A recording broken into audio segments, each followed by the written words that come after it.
मुंह से मतलब वो झाग टाइप से आता है, उसके बाद चक्कर जैसे होता है और चमकी जैसे, शरीर को पूरा मतलब नर्वस हो जाता है वो शरीर से।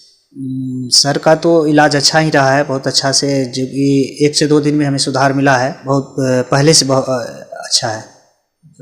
बिल्कुल ठीक है, बच्चा बिल्कुल हंस रहा है, खेल रहा है, खाना पीना खा रहा है और आज घर भी जा रहा है। 2 दिन पहले ये एडमिट हुआ था और आज सारे टेस्ट और रिपोर्ट्स के बाद दवाई इनकी लिख दी गई और ये घर जा रहे हैं। तो परिजनों को यही कहना है कि चमकी को सीरियसली लें, क्योंकि ऐसे बच्चों के लिए कुछ चीज़ें ज़रूरी हो जाती है, जैसे ये सड़क पे अकेले नहीं चलेंगे, स्विमिंग ये बच्चे नहीं करेंगे, ठीक है, किसी भी बिजली के सामान से छेड़छाड़ ये बच्चे नहीं करेंगे।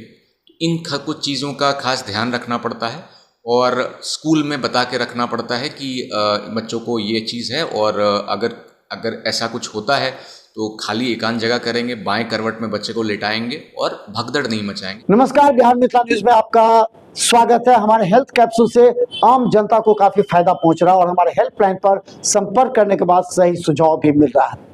देखिए, बच्चों से संबंधित अगर समस्या हो तो किस तरह जोखिम उठा करके डॉक्टर उत्सव राज ने एक बच्चे की जान बचाई और उसके माता पिता को संतुष्ट किया। देखिए, 3 साल के बच्चे को जब चमकी, उसके मुंह से झाग आना और चक्कर आना, ये लगातार हो रहा था, लेकिन 7 वर्ष तक धीरे धीरे बढ़ता गया। वो तत्काल अपनी समस्या को देखते हुए परिजनों ने उसे डॉक्टर आर प्रसाद के बंगलागढ़ स्थित डॉक्टर उत्सव राज के यहाँ भर्ती कराया। मरीज का इलाज चला, मरीज ठीक हो गया, लेकिन ठीक 3-4 साल के बाद फिर बच्चे में प्रॉब्लम आ गया।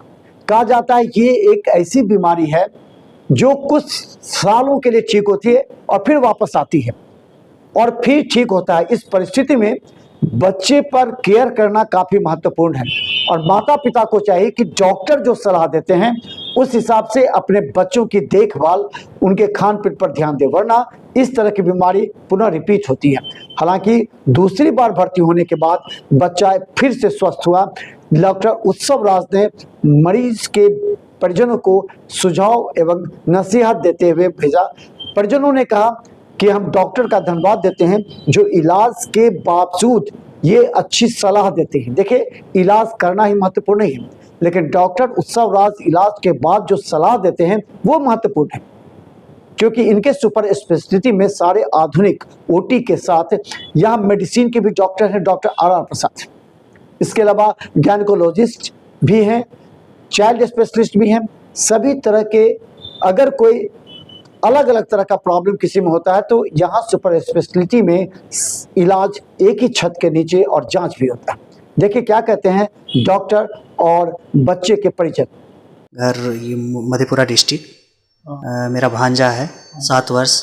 ये लगभग इसको जो है 2022 में 3 साल बाद, मतलब जन्म से 3 साल बाद जो है 2022 में इसको मुंह से झाग आना, मतलब वो सर में चक्कर आना, वो चमकी जैसे टाइप से कुछ हुआ था। तो उनको इलाज करवाने के लिए यहाँ हम दरभंगा आए हैं। 2022 में आए थे, उसके बाद 2-3 साल ब्रेक रहा, फिर उसके बाद 26 में आए हैं। जी, बीच में बहुत अच्छा रहा, फिर उसके बाद ये 26 में आए हैं तो 1-2 रोज में सुधार हो गया है। जी बिल्कुल सुधार था, बीच में कहीं कुछ नहीं हुआ। 4 साल के बाद 2026 में इधर 28 तारीख को कुछ दिक्कत हुई तो उसके बाद फिर आना हो। मुंह से मतलब वो झाग टाइप से आता है, उसके बाद चक्कर जैसे होता है और चमकी जैसे, शरीर को पूरा मतलब नर्वस हो जाता है वो शरीर से। सर का तो इलाज अच्छा ही रहा है, बहुत अच्छा से, जो कि 1 से 2 दिन में हमें सुधार मिला है। देखिए आगे बहुत पहले से बहुत अच्छा है। सर का बहुत बहुत धन्यवाद कि आपने हमारे बच्चे को अच्छा से मेहनत किए, मेरे ऊपर बच्चे को सुधार करवाए। बहुत अच्छा है, सब स्टाफ सब एकदम डिसिप्लिन हैं, सब बहुत अच्छे हैं। हॉस्पिटल बहुत अच्छे, बिल्कुल यहीं आने के लिए बोलेंगे। पोलो क्लिनिक है, प्रसाद पोलो क्लिनिक, बंगलागढ़, दरभंगा। अच्छा, जिस बच्चे के बारे में आप बात कर रहे हैं वो 7 वर्षीय बच्चा है। ग्रोथ वाइज, वेट वाइज बच्चा ठीक है। इसको सबसे पहले 2022 में चमकी की शिकायत हुई थी। न्यूरो इमेजिंग हमने तब भी कराया था, MRI ब्रेन हुआ था, वो नॉर्मल आया था, बट EEG में जनरलाइज सीजर डिसऑर्डर थे। तो इनकी दवाई शुरू की गई थी और 3 साल तक दवाई दी गई थी, 2 साल तक डोज बढ़ाते हुए, उसके बाद 1 साल तक डोज कम करते हुए नवंबर 2025 में दवाई इनकी बंद कर दी गई थी। उसके बाद से ये बिल्कुल ठीक थे, इनका वज़न भी अच्छे से बढ़ रहा था, बच्चा स्कूल भी जा रहा था, पढ़ाई भी कर रहा था, सब कुछ ठीक था। फिर अभी 4 दिन पहले इनको 3-4 बार दौरे आए और फिर ये लोग शायद दूर से आते हैं, सुपौल से आते हैं, वहाँ से फिर बच्चे को लेकर यहाँ पे आए, एडमिट हुए। फिर से थोड़ा बुखार भी था इस बार बच्चे को, तो प्रोवोक्ड सीजर भी मान सकते थे, बट बुखार ख़त्म होने के बाद 1 दिन के बाद भी इनको चमकी की शिकायत बनी रही। ईजी में फिर से जनरलाइज सीजर डिसऑर्डर आ रहा था, जो कि पिछले फरवरी में कराया गया था तो नॉर्मल था। तो वापस इनको चमकी की दवाई शुरू की गई है। पेरेंट्स का मेन कंसर्न होता है कि डॉक्टर साहब एक बार जब 3 साल दवाई चल गई तो दोबारा कैसे हो गया, तो ये पूरी तरह ख़त्म नहीं होता है। समझना ये है कि ब्रेन के अनकंट्रोल्ड स्पाइक्स हैं, ठीक है, तो ये एक बार अगर कंट्रोल हो गया दोबारा नहीं हो सकता है, ऐसी कोई बात नहीं है। तो कि ब्रेन के अनकंट्रोल्ड स्पाइक्स दोबारा भी आ सकते हैं। 3 साल एक रिकमेंडेशन है कि 3 साल आप दवाई चला के बंद करें, लेकिन कई बार दवाई 3 साल से ज़्यादा भी चलानी पड़ जाती है। कई बार कुछ लोगों को आजीवन भी दवाई चल रही होती है ना, तब भी जबकि ब्रेन में कुछ भी अनयूजुअल नहीं होता है, कोई भी फाइंडिंग नहीं मिलती है, फिर भी ईजी एबनॉर्मल आ रहा होता है और दौरे की दवाई चलानी पड़ती है।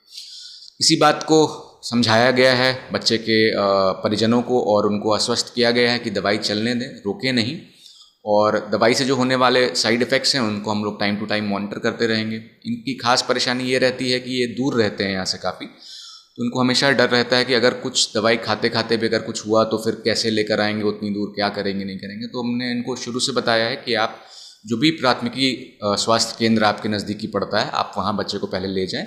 सबसे पहले है कि बच्चे को ऑक्सीजन मिल जाए, अगर कोई एस्पिरेशन ना हो, सक्शन, ये सब की सुविधा रहे। कोई ज़रूरी नहीं है कि दौरे रोकने के लिए दवाई देनी ही पड़ जाए, कि ऐसे कंडीशन में बच्चे अभी तक पहुंचा नहीं है कि स्टेटस एपिलेप्टिकस रहा हो, कि हॉस्पिटल पहुंचने तक दौरा रहा है इसको, तो ब्रीफ सीजर्स रहते हैं इनको।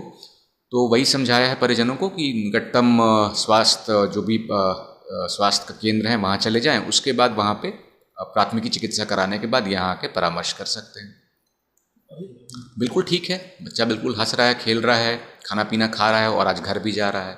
2 दिन पहले ये एडमिट हुआ था और आज सारे टेस्ट और रिपोर्ट्स के बाद दवाई इनकी लिख दी गई और ये घर जा रहे हैं। देखिए, इन तरह के पेशेंट्स के लिए आप ध्यान ये रखें कि एक तो कई बार ऐसे बच्चे, परिजनों को लगता है कि चलो दौरे आने बंद हो गए हैं, तो वो दवाई कई बार अपने से रोक देते हैं। फिर कई बार दवाई ख़त्म हो जाती है तो वो दवाई दोबारा लेते नहीं हैं, ठीक है, और दोबारा दौरे आने का डर उसमें बढ़ जाता है। कई बार दौरे जब दवाइयाँ चल रही होती हैं उसके बीच में भी आते हैं, जिसको हम लोग ब्रेक थ्रू सीजर कहते हैं, और जिस दिन से आते हैं फिर उस दिन से दवाई 3 साल चलाने की रिकमेंडेशन है। वैसे कंडीशन में हम लोग बच्चे जब आते हैं तो उनका ट्रॉफ लेवल यानी दवाई जिस समय दी जाती है उसके जस्ट पहले का ब्लड सैंपल भेज के देखते हैं कि लेवल्स क्या है। अगर लेवल्स कम आ रहे होते हैं तो इसका मतलब या तो दवाई ठीक से नहीं दी जा रही है या तो उसके डोज को टाइट्रेट या बढ़ाने की ज़रूरत है।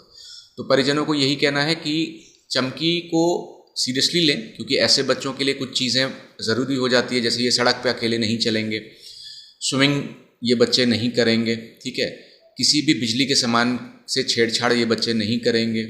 इन कुछ चीज़ों का खास ध्यान रखना पड़ता है और स्कूल में बता के रखना पड़ता है कि बच्चों को ये चीज़ है, और अगर ऐसा कुछ होता है तो खाली एकांत जगह करेंगे, बाएं करवट में बच्चे को लेटाएंगे और भगदड़ नहीं मचाएंगे। अक्सर देखा गया है कि दौरे पड़ते हैं और लोग गोद में उठा के भागने की कोशिश करते हैं, उसमें सीढ़ी पे गिरने से चोट लगना, फ्रैक्चर हो जाना, ये भी चीज़ें हम लोगों ने देखी। तो भगदड़ ना मचाएं, घबराएं नहीं, बाएं करवट लिटा के रखें, भीड़ ना करें, सांस आने दें और प्राथमिकी स्वास्थ्य केंद्र पर जाएँ जहाँ पर उसको कम से कम ऑक्सीजन सक्शन हो जाए। उसके बाद आप जिस भी बच्चे के चिकित्सक से आप उसका परामर्श कराना चाहते हैं वो करा लें।